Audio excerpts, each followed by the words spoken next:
G'day guys, I'm Matt Brand, and this is the BMW M2 CS. The CS is limited to just 82 units here in Australia, and it's just, if you can get one, just do it. Just do it. The thing about the CS is that it's like a competition, but a limited edition of the competition. So it's like a performance version of the performance version. And so you get some awesome additions over a standard M2 competition. And of course, we're gonna discuss all that's new in this review. God, that rhymed. So let's just get straight into it. Being a limited run of a performance car, it's just beautiful. Expect to pay a big premium for the M2 CS if you can even get them. I'm pretty sure they're all snapped up. In fact, the M2 CS commands a 35,000 Australian dollar premium over the standard M2 competition, and that's before on-road costs. So expect to pay just under 140,000 Australian dollars before on-road costs. Insanely expensive, but so worth it. Now, as standard, the M2 comes with a beautiful 6-speed manual transmission. It's so easy to row through the gears, yet it's so nice and sporty and notchy. And it's absolutely the transmission you want. You can pay extra if you like to get a dual clutch, but you don't really want that. This is the one you do want. It's not that that's a bad transmission, it's just got the characteristic dual clutch traits, a bit, you know, throw you back and forward. And even though it's 0.2 of a second faster, it's just less fun. Now, the first upgrade for the CS is the engine. It has a beautiful twin turbo, 3-litre inline 6-cylinder engine. And it pumps out more power than the competition, 331 kilowatt of power and 550 Newton meters of torque. Of course, that means nothing without flooring it, of course, so we better get down to some launch control. The 0 to 100 or 0 to 62 miles per hour is... oh my God. This thing is just too fast. I'm gonna throw up. Oh, I don't know, I didn't say it, did I? It's 4 seconds. It's 4 seconds. 200 kilometers an hour. This thing is quick. Woohoo! Excuse me here while I give it some sauce. It's just perfect. This car is perfection. It's perfect! I want to punch something. And actually, that's about 10% faster to 100 kilometers an hour than a standard M2 competition, which is quite impressive. Now, all of that power is sent through to a beautiful 6-speed manual transmission. It's just incredible. The throws are so short and notchy, but it's so easy to shift. It's honestly everything I would ever want in a manual transmission. The clutch is also like perfectly balanced, and it does auto rev match for you. You can turn it off by turning off stability all the way, but I don't recommend it. And to be honest, I like auto rev matching, especially the way it's implemented in here. So all of that power is sent through directly to the rear wheels through a active M differential, which is BMW's fancy way of calling their limited slip differential, and it is so good at just balancing power between the rear wheels. This car has no issues putting down the power, and that is also thanks to the Michelin Pilot Sport Cup tires that are fitted. Sorry, Pilot Sport Cup 2s.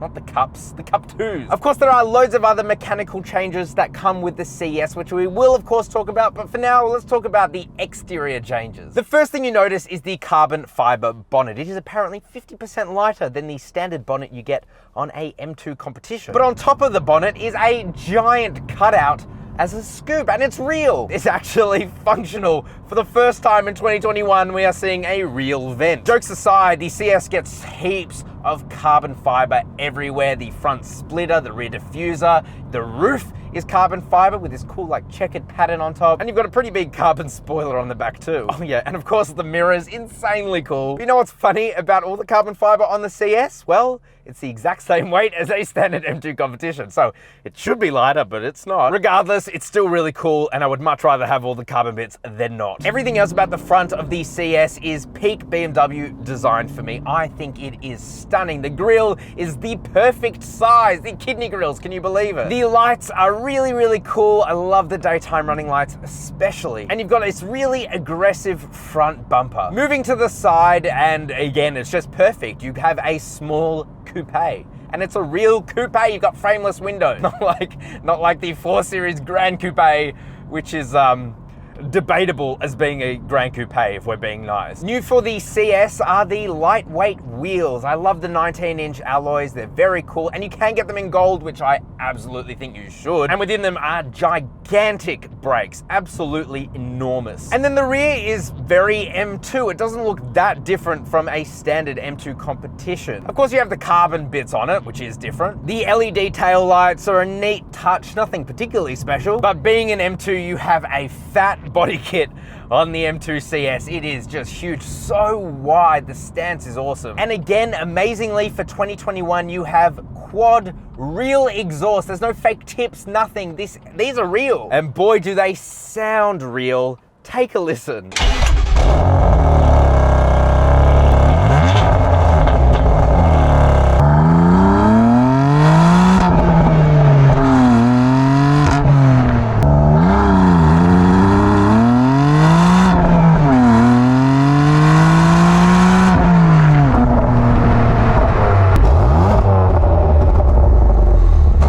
How good did that sound? Also, they are slightly louder for the CS, just slightly, as I give it some Jesus sauce. Oh my God. I didn't mean like, you get what I mean. Jesus has nothing to do with the sauce. But let me know what you guys think. How do you think it sounds? I think it sounds pretty phenomenal. Now I want to move on to the interior of the CS. But before we do, please do go down there and hit the subscribe button and that notification bell. I release an awesome car review like this every single week. And if you're enjoying the review, please do like it. It really helps the channel out. Thank you. All right, so the interior.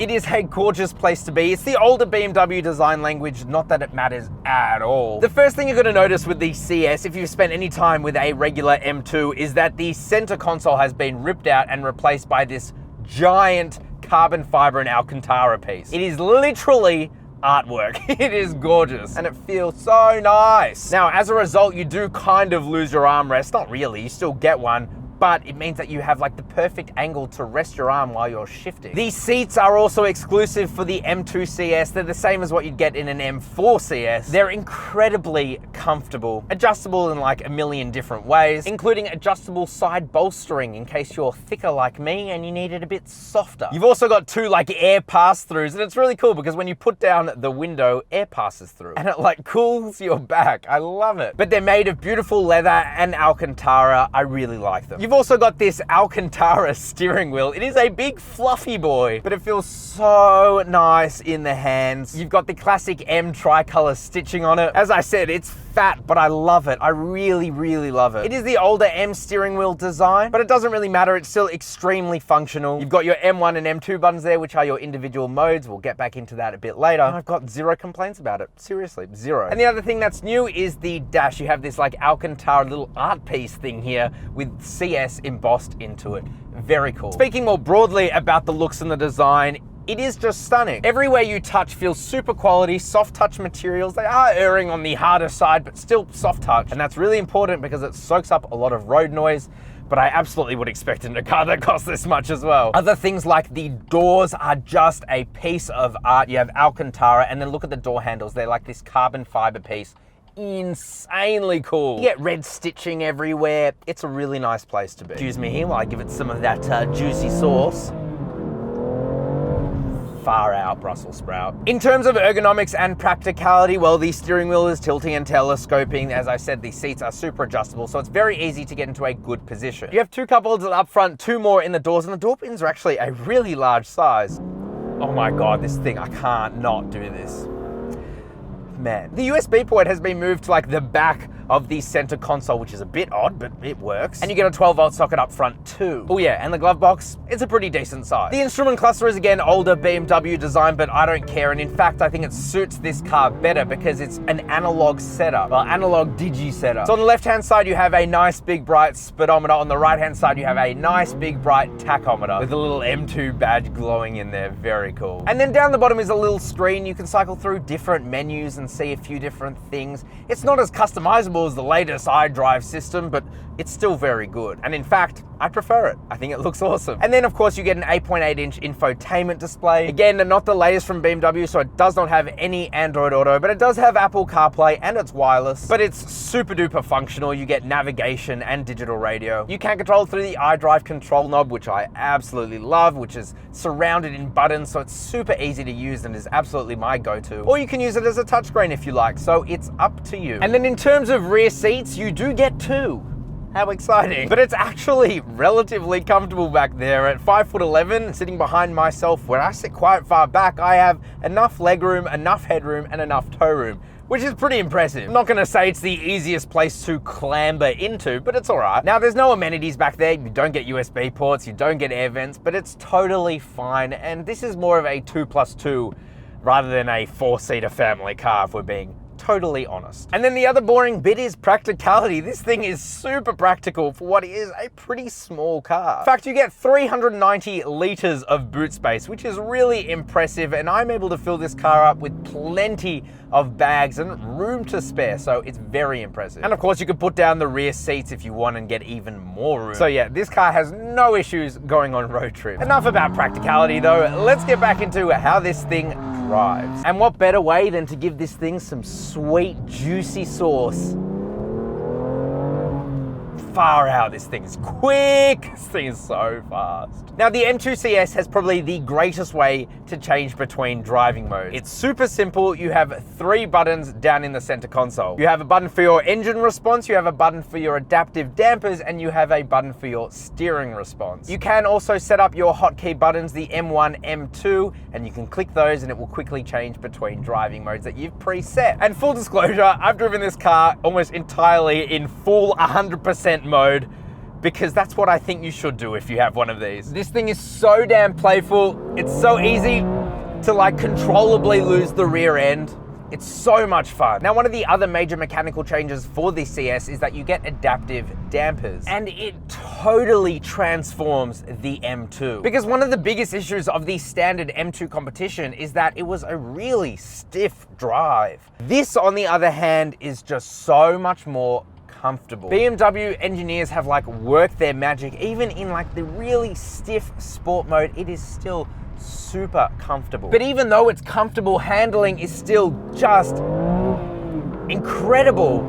And it's like you could turn on a dime. Chassis control is just so stiff, which is exactly what you want. But as I said, it's still incredibly comfortable. I'm in full 100% mode right now, and I'm not bouncing up and down, floating along the road. But yet when it comes time to really corner hard or turn a corner and you really want the maximum grip, this car delivers in spades, and you feel like there is zero body roll and that you are completely flat. As cliche as it sounds, you are one with the car. Now, if you don't like heavy steering, well, first of all, a track car like this is probably not the car for you, but second of all, you're not gonna like this. It is very heavy. Even in comfort mode, the steering is incredibly heavy. I love it. I really, really love it. But it will get tiring if you're driving around cities a lot. It's not really meant for that. You can absolutely do it, but it's still very heavy. Again, totally expected for a car like this. It's what you want. But still, it's something to note. And if you care, another thing that BMW do really well is make incredibly weirdly fuel-efficient engines. This thing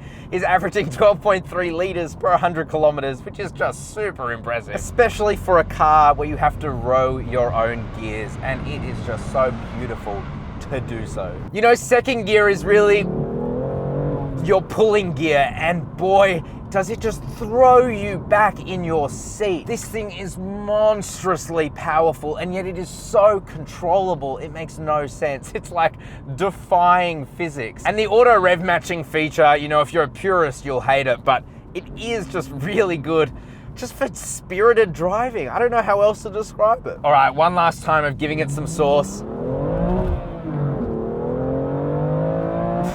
Far out. All right, so is the BMW M2 CS worth it? Well, this one's a bit of a tough one. I don't think it's $35,000 more than a standard BMW M2 competition. Having said that, it is just such a special, beautiful car. I think it will probably hold its value pretty decently if the BMW 1M is anything to go by. This thing is so special, it feels special, it's incredible to drive. Seriously, the best driver's car, one of the best out there. And we're not going to be seeing these kind of cars for much longer with a big displacement in them, or relatively big anyway. So if you can afford it and you want some fun, go out and buy one.